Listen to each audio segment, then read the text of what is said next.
Ciao, sono molto contenta di vedervi e di sentirvi. Io, come vedi, sono un po' eh, in fase di... wow, uno stormo di uccelli bellissimo, è appena passato. Sono in fase di ristrutturazione totale, rigenerazione cellulare, quindi sto cercando di guarirmi. Sì, la strada è dura per me, è difficile perché ci sono delle cose che capitano nella vita che appunto non avevamo previsto e a quanto pare c'è una lezione in tutto e quindi per fortuna adesso sto imparando a stare tranquilla, qualunque cosa accada, di non preoccuparmi perché tutto è veramente nelle mani di Dio. E quindi sono contenta che adesso comunque, vabbè, ho qui la famiglia che si prende cura di me, cucinano, mi hanno già dato la colazione, adesso quando tornano mi fanno il pranzo, poi la cena, poi se ho bisogno vengono subito.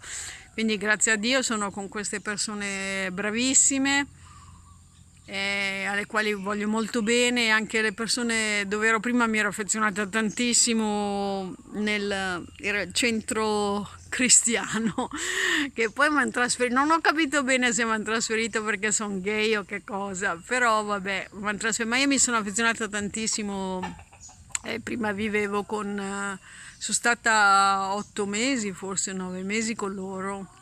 Avrei potuto fare. Vabbè, sto battutaccia. Vabbè, comunque gli voglio veramente tanto bene. Mi hanno aiutato anche lì.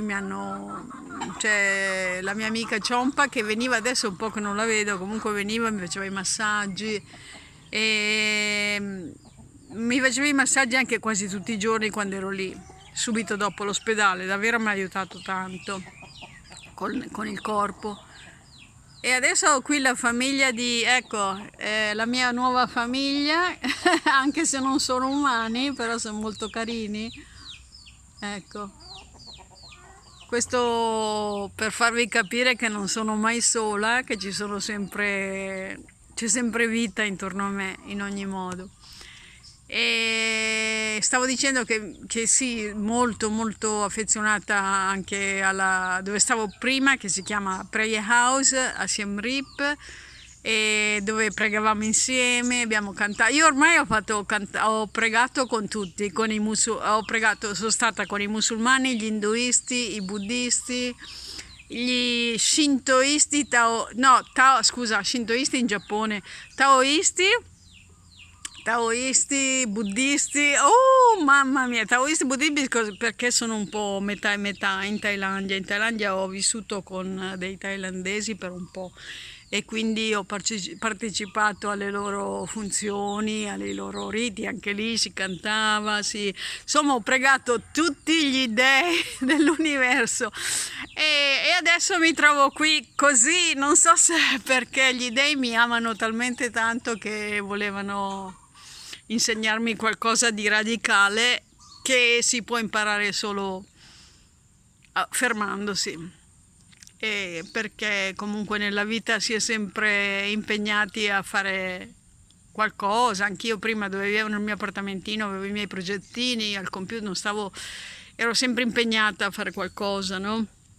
E non è facile fermarsi. E quindi adesso il corpo sta guarendo, c'è una lezione in tutto e soprattutto io dovevo liberarmi da certe rabbie che avevo dentro, anche perché quello che ho visto viaggiando nei paesi in via di sviluppo, appunto vedi quelli che si avvantaggiano delle persone più povere, che li sfruttano praticamente. L'ho visto in Nepal. In India non tanto, perché in India più che altro volevo vedere il Dalai Lama, quindi in India sono stata vicino a Dharamsala e quindi vabbè, gli hippie, ex hippie, ma gente piena d'amore, gente che vuole, sì, che in qualche modo come me, no, cerca un modo di vivere che sia pacifico e che vada bene per tutti. cioè per me stessa, e che non, appunto, non disturbi gli altri e viceversa, no? Perché non possiamo vivere in pace? Possiamo tutti vivere in pace, cioè l'avidità, da quello che ho visto io, è l'avidità che rovina il mondo, l'avidità non solo in senso materiale, ma in senso energetico. Cosa significa? È il compito, è il compito, cara Anto, cara Iatti. Questo video è per entrambe perché io non ho l'energia per fare un video testa, quindi voglio bene tutte e due e niente, quindi sì, faccio del mio meglio. Vogliamo che i bambini, appunto, che abbiano una vita migliore di quella che abbiamo avuto noi, così come i nostri genitori hanno voluto una vita migliore per noi. Noi vogliamo che i nostri figli, adesso io non ne ho, Anto, tu ne hai uno, e quindi io parlo, anche qui abbiamo tanti bambini, quindi per me ogni bambino, ogni bambina che vedo è come se fossero figli miei, nel senso che, vabbè, anche in India, in Nepal, così sono bambini ovunque nei paesi in via di sviluppo, e quindi se puoi condividi il cibo, perché tanti, vabbè, sono in una situazione diversa dalla nostra, no? E noi diamo tutto per scontato. E invece io, poi quando ero in Nepal, anche dopo il terremoto, tantissimi sono morti. Io per fortuna cioè, mi è venuta una paura allucinante, questa te la devo dire, perché sentire la camera che a un certo punto è iniziata a sobbalzare. Se ti ricordi, Anto, da bambine io e te si era mosso il carrello dei liquori, eravamo a casa mia, e tu pensavi subito che io fossi come l'esorcista con i poteri paranormali a muovere il carrello. Beh, non so cosa hai pensato, eri scappata a casa quella volta, ma in realtà erano le scosse di terremoto. Ecco, beh, in Giappone quelle scosse ci sono almeno 2 o 3 volte al mese, le senti. Quando ero in Giappone si sentivano spesso. Comunque, vabbè, non andiamo troppo lontano. E invece in Nepal è stata una cosa incredibile, perché a un certo punto, cioè, si muoveva proprio, ma tanto, e poi il rumore anche, un rumore incredibile. Quindi io ho aperto la porta, stavo per scendere, e c'era sto ragazzino che era il figlio dei proprietari, no, della guest house dove stavo. E lui mi ha detto: Didi, che significa sorella, Didi, vai prima tu, vai prima te, sto ragazzino. L'ho guardato e ho detto vabbè, grazie, che faceva tutto il gentile. Beh, il mio corpo si muoveva all'epoca, quindi sono corsa giù, e corso giù anche lui. Ho detto: ma che gentile sto ragazzino, no? Cioè, se ci crolla in testa cioè, se crolla, infatti tanti sono morti. E io non sono andata a vedere, perché alcuni sono andati a vedere, poi eravamo a Pokhara in Nepal, che puoi guardare con Google Earth. Ormai puoi vedere tutto, no? Quindi io ero a Pokhara, che è una bellissima, era molto più bella quando ero giovane, quando ero stata all'inizio, che praticamente sì, era una cittadina di pescatori, c'erano poche case. Adesso invece col turismo, vabbè, pieno di turismo, perché poi ci sono anche tutti i trekking che partono per l'Himalaya da lì. Infatti io avevo fatto all'epoca, quando ero giovane, i 3 trekking con Marco, quindi ero già stata a Pokhara, per quello ci sono tornata, perché è veramente bella. Ma quando sono arrivata a Pokhara ho visto che com'è cambiato tutto. D'altronde, vabbè, economia e tutto, cioè alcuni hanno fatto un sacco di soldi, e gli altri, vabbè, si arrangiano, no? A vivere. Comunque, vabbè, volevo dirti niente, il lago di Pokhara è bellissimo, mi piaceva. Io prima noleggiavo la barca, andavo a farmi il giretto nel lago, dove ci sono di quei pesci preistorici allucinanti. Invece stavolta, infatti, ecco, sottolineo che non uso droghe, non uso niente, come sai, no? Vabbè, mi sono ripulita tutta e sono vegana, non bevo alcolici, non fumo più, sono proprio pulitissima, come sai. E una cosa allucinante che mi è successa lì in Nepal, una sera, queste sono le cose paranormali, che mi sono successe un bel po' di cose paranormali, però te ne dico alcune per farti capire. Una sera ero sulla terrazza, praticamente in cima alla mia casetta Pocara e ho visto come delle luci di fuoco, no? Che danzavano, e allora ho pensato subito, siccome all'epoca c'erano i turisti, questo era prima del terremoto, ho pensato, caspita, che ci deve essere qualcuno che fa, perché ogni tanto con tutti gli hippie che viaggiano in giro così fanno di tutto, vendono gioielli che fanno loro, oppure qualcuno o suonano gli strumenti, oppure qualcuno fanno tipo esibizioni da circo, robe del genere, no? Per vivere, vivono così. E allora ho detto, quella sera non vedevo bene, vedevo solo sti fuochi che si muovevano, ho detto, caspita, si vede che c'è qualcuno che sta facendo questa, questo gioco, no? Con i fuochi. Solo che poi a un certo punto, appena ho pensato così, sti fuochi si sono alzati e sono andati giusto nel centro del lago, no? Cioè, come fa? Cioè, nessuna persona può fare una cosa del genere. Quindi questi focolai che ho visto sono andati esattamente, questo prima del terremoto, sono andati esattamente nel centro del lago. Poi dopo, non mi ricordo se non era lo stesso giorno, ma dopo non so, sempre prima del terremoto, ho visto sotto la superficie dell'acqua del lago come una specie di, adesso se ti dico astronave ti sembra strano, però sì, come un'astronave. E cioè con tutte le luci, con le cose, ma non era, non era nitidissimo, però perché era sott'acqua, no? Però cioè, si vedeva benissimo, no? E uno di quei momenti dove non c'è nessun altro, quindi intorno al lago, era la mattina presto, ero andata a camminare e a un certo punto ho pensato, forse è il riflesso, allora ho guardato istantaneamente, ho guardato in alto per vedere se c'era qualcosa, no? Ma non c'era niente, era gigantesca come astronave e a un certo punto, cium, questa astronave è andata. Magari ho visto troppi film di fantascienza in vita mia, però l'ho visto con i miei occhi, cioè sana, pura, non avevo bevuto, non ho fatto niente, sempre mi mantengo in salute, quindi vabbè. E vabbè, e dopo quello, poi dopo questi episodi, dopo è successo il terremoto che appunto come ti ho detto è stato a livello emotivo veramente per me scioccante. Infatti mi ricordo che subito dopo la grande scossa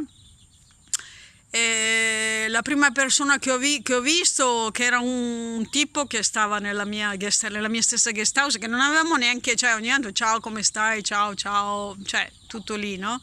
Appena l'ho visto sono corsa a lui, l'ho abbracciato, mi veniva da piangere, no? Perché c'è la sensazione, caspita, sono ancora viva, no? Sono sopravvissuta e non so come spiegarti certe cose, però io ho sentito amore per tutti, cioè una cosa proprio forte nel cuore, la connessione che abbiamo noi umani gli uni con gli altri è incredibile, però la senti solo quando appunto è come se qualcuno mi avesse aperto, come per dire, no, come si chiama, il petto e avesse esposto il cuore, no? Quindi non ho mai, c'è una cosa incredibile, senti anche le foglie che cadono, cioè c'è questo sentire che è pazzesco, che noi questo sentire non ce l'abbiamo, soprattutto nelle città, non ce l'abbiamo perché siamo chiusi nella nostra mente, chiaramente per sopravvivere, perché gli impulsi sono troppi nelle città e quindi per sopravvivere devi in qualche modo schermarti, no? Poi lavorando tutto il giorno e magari fai quei lavori tipo quando lavoravo al call center, che insomma devi un po' schermarti dalle emozioni perché altrimenti sai, ti viene un collasso nervoso, no? E vabbè. E quindi niente, qui Siem Reap, la mia vita, la Cambogia è molto bella, la gente, soprattutto la gente come i thailandesi, beh, io qui mi sento a casa perché anche loro sono belli tranquilli, sì, sono per me come una famiglia stare qui. Mi hanno trattato bene ovunque, anche gli indiani mi hanno trattato molto bene, anche se io con l'India ho sempre questo amore e odio perché, vabbè, la mia esperienza, il modo in cui trattano vabbè, la società più del sud, no? Io sono stata al nord, quindi dove ci sono i tibetani, dove ci sono i nepalesi, quindi le culture sono mischiate, sono più buddisti, non sono così sessisti come gli induisti sono come i cristiani, no? Quindi gli induisti, vabbè, ma adesso non voglio creare discriminazioni, però comunque le donne sono schiave in India, tante donne sono schiave. ancora tutt'oggi. Adesso ci sono quelli nelle città che sono modernissimi, ma quelli nelle zone remote dove ho viaggiato io davvero trattano le donne no, come animali, come animali. Vabbè. Poi ci sono i pro e i contro, sicuramente ci sono. Io ho incontrato degli uomini bravissimi, un uomo che mentre viaggiavo in India, in zone che appunto perché donna sola, tante volte sono venuti a disturbarmi, e quindi c'è un uomo che viaggiava con sua nipote, che quando ha visto che sull'autobus da solo abbiamo fatto un viaggio di 22 ore, c'è una roba allucinante, davvero allucinante. E in India, e questo signore, visto che io ero da sola, cioè lui e la nipote erano sempre attaccati a me per proteggermi, no? Perché davvero in certe zone dell'India non sono abituati a vedere donne sole, e quindi vabbè, quindi sono sempre stata protetta, mi hanno trattato tutti bene. Poi ecco, forse il paese più incredibile che ho visto è stata la Birmania, Myanmar, no? Perché è chiusa, cioè entri solo. Io avevo visto, perché sono stata in un centro di meditazione sparso nella Birmania, che poi la vegetazione è come questa. In Birmania, e mi sono innamorata di una delle monache, non so, forse l'avevo raccontato a Mariella, beh, no. Mi sono innamorata di una delle monache, comunque vabbè, sai, è l'amore, l'amore capita quando meno te lo aspetti. Vabbè, comunque poi sono stata lì 3 settimane a fare meditazione tutto il santo giorno. Facevamo meditazione, cioè ci alzavamo la mattina alle 4:30 e fino alla sera alle 8:30 mi sembra. Alcuni andavano avanti, io non ce la facevo andare avanti. E si meditava, si mangiava solo alla mattina, appunto alle 10:30, sì, si mangiava la mattina alle 10:30 e basta.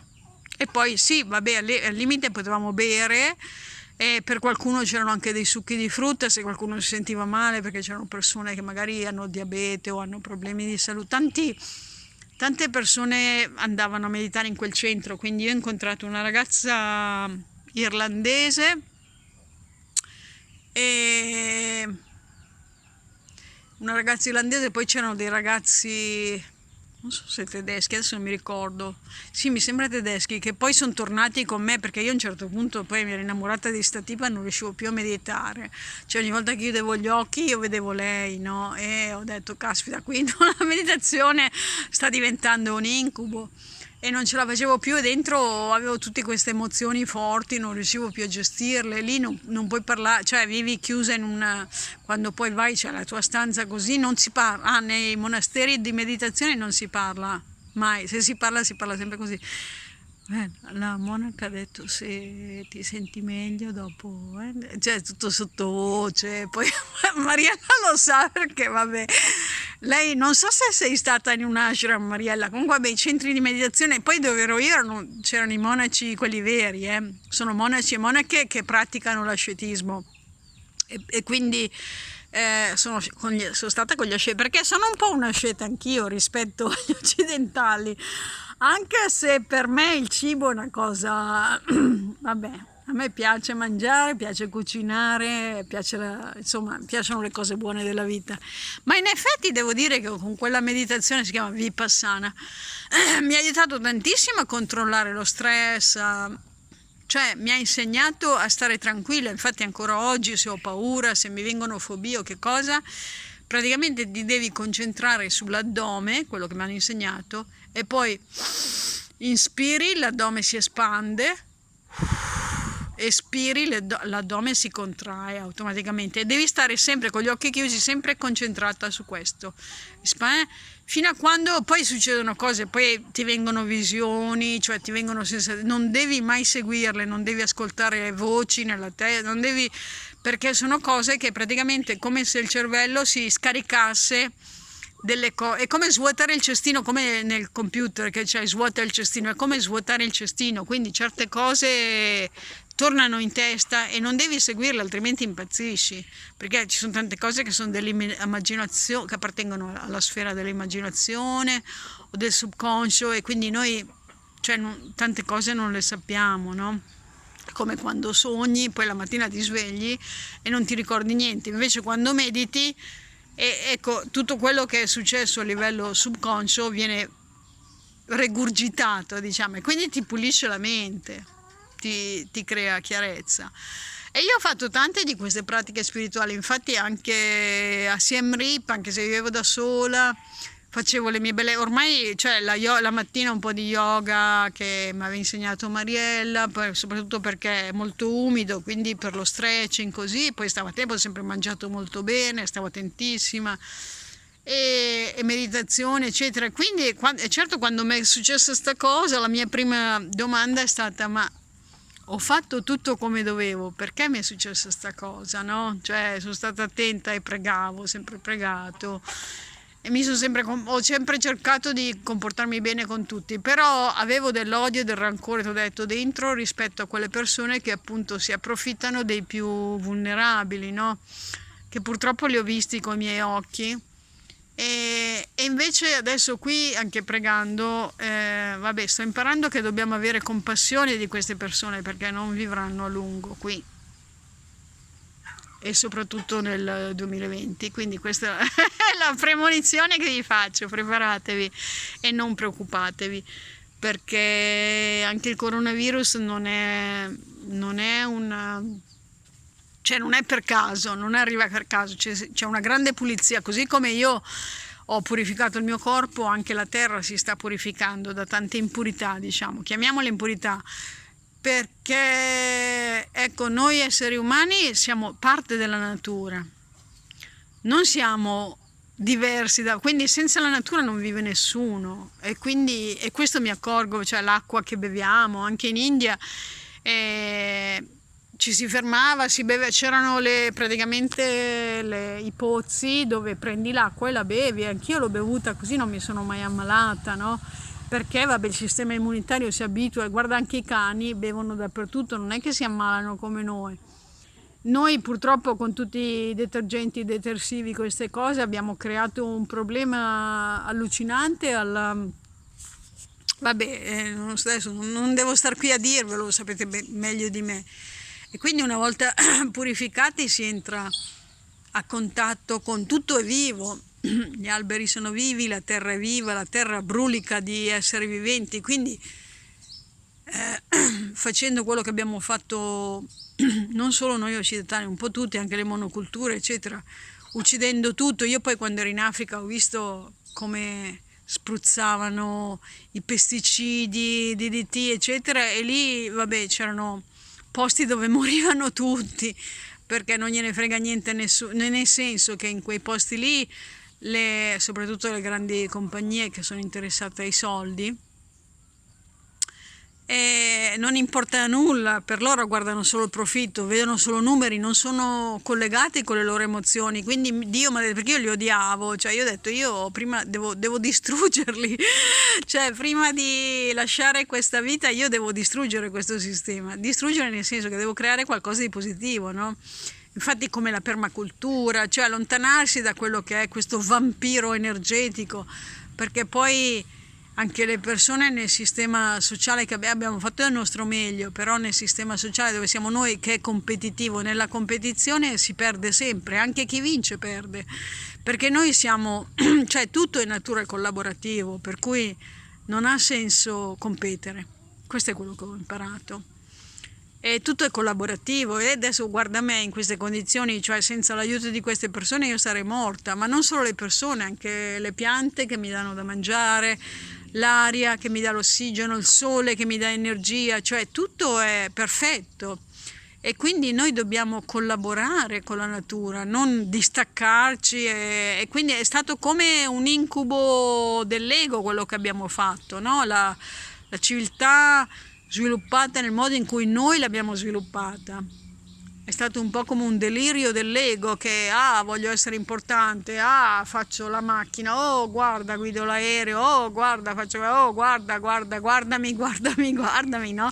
Cioè capisco, io sono sempre stata egocentrica, però è questo l'ego e viene dalla paura, questo è quello che sto imparando adesso, viene tutto dalle paure che abbiamo dentro di non essere abbastanza belli, di non essere abbastanza buoni, di non essere abbastanza generosi, di non essere abbastanza intelligenti, di non essere abbastanza... Quindi abbiamo creato un mondo di illusioni per in qualche modo sopperire alla nostra paura, per controbilanciare la nostra paura o le nostre paure in generale, mentre in realtà il viaggio deve essere interno, non esterno.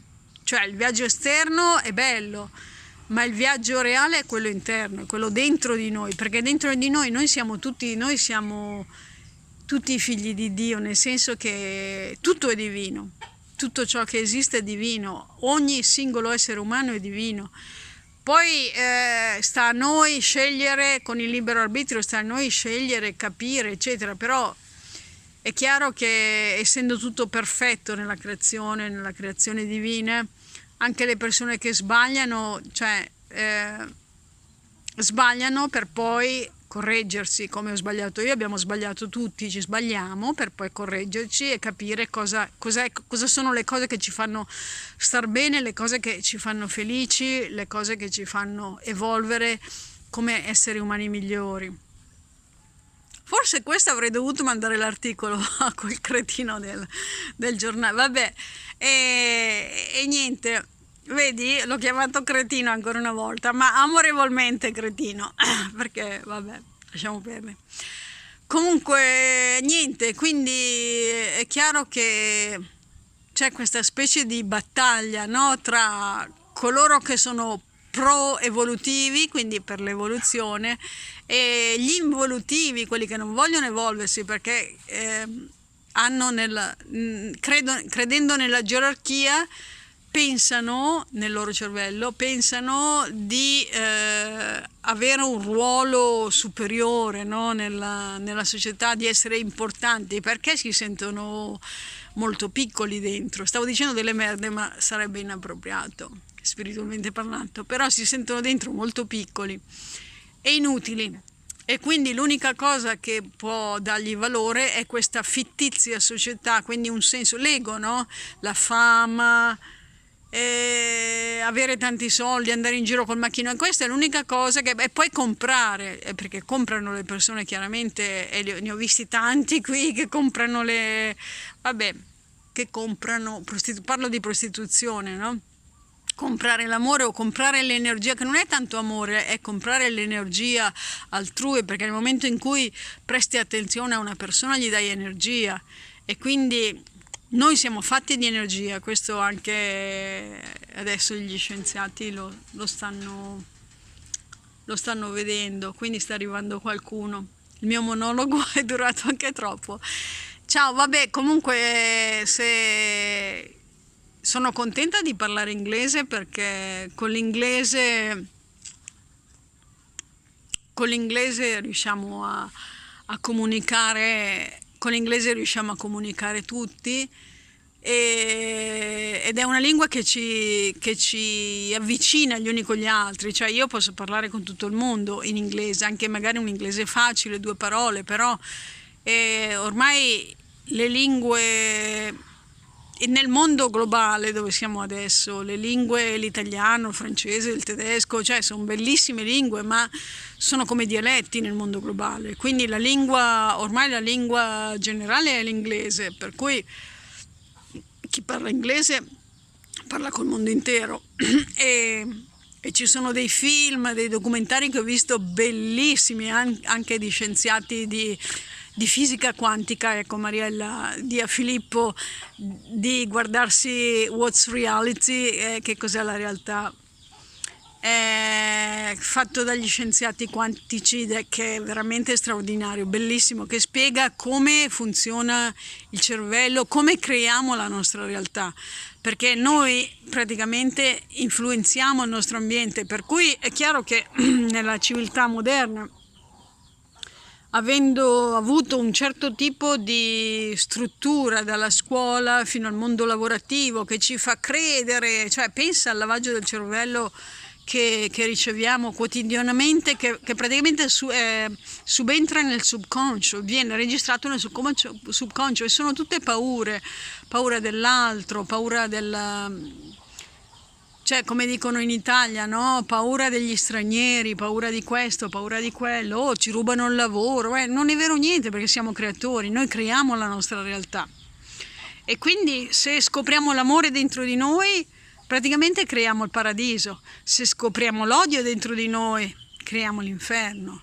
Ed è per questo che se vogliamo il paradiso interno, come io voglio il paradiso interno, dobbiamo affrontare le nostre paure, capirle e sostituirle con l'amore, non con l'odio, perché io ero arrabbiatissima con quelli che hanno strutturato la società in un modo gerarchico tale, perché non vedevo la loro debolezza, vedevo solo la loro rabbia, il loro dolore, che si trasforma poi in odio e fanno del male agli altri. Perché comunque qualunque un'altra cosa che ho imparato, questa è un'altra gemma di saggezza, è che quello che gli altri sono uno specchio di noi stessi, quindi quando tu, come dicono in Italia, fotti un'altra persona, cioè quando tu fai del male o in qualunque, o anche menti, anche mentire o fare qualunque sorta di inganno a un'altra persona, in realtà lo stai facendo a te stessa.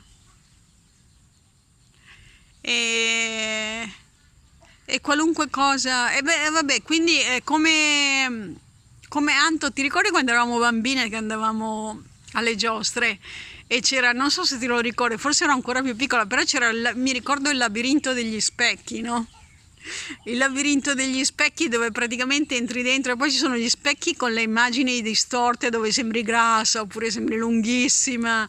E vabbè, da bambina a noi ci piaceva andare in questi posti, ed è la stessa cosa nella vita reale, cioè ogni cosa è uno specchio di noi, e se questi esistono, cioè se la società gerarchica esiste, se questi despoti, se le guerre esistono, è tutto perché esistono i conflitti all'interno di noi stessi. Quindi per avere un mondo di luce, pace, gioia e amore come io desidero, l'unica cosa è far pace con se stessi, cioè vedere le cose e avere pietà per quelle persone che si comportano in modo violento, aggressivo, che fanno del male agli altri, avere pietà per loro, perché per loro non c'è futuro, non ci sarà nessun futuro, perché quello che fanno agli altri è quello che stanno facendo a loro stessi, quindi si auto-annientano purtroppo. Però non c'è modo di salvarli, perché lo scopo di questa esistenza come esseri umani è proprio quello di camminare nel dualismo per poi scoprire chi siamo davvero, no? Camminare tra il buio e la luce, come il sole, la luce del sole e la luce della luna, e a volte non vediamo niente, a volte siamo nella totale oscurità, quindi nei momenti di totale oscurità dobbiamo fidarci solo della luce che abbiamo nel cuore, che è la luce divina.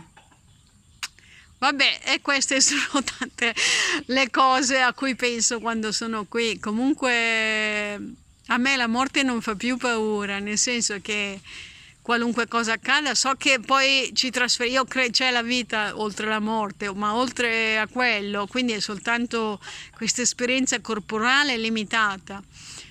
Ma vabbè, e niente, quindi l'importante è fare le cose che ami nella vita, mai fare le cose, perché abbiamo costruito una società dove poi ci costringiamo con le nostre insicurezze, perché noi vogliamo sicurezze materiali, vogliamo avere da mangiare, vogliamo avere, e allora abbiamo creato il lavoro, non so perché all'epoca non avevamo, dovevamo fare questa strada per capirlo. La permacultura è molto, ma molto più interessante secondo me. Comunque vabbè.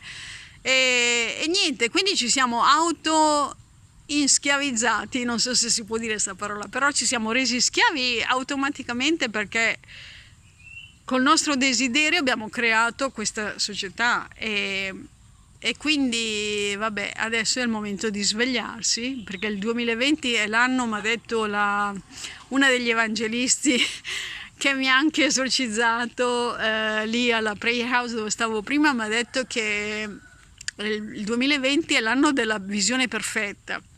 Quindi l'anno della visione perfetta e le menzogne cadranno tutte, quindi sapremo tutto di tutti, ovunque, e quindi non dobbiamo più avere paura e neanche vergogna perché nessuno è perfetto, abbiamo tutti, siamo quel che siamo e niente, ci amiamo tutti e quindi è tempo di tornare a casa.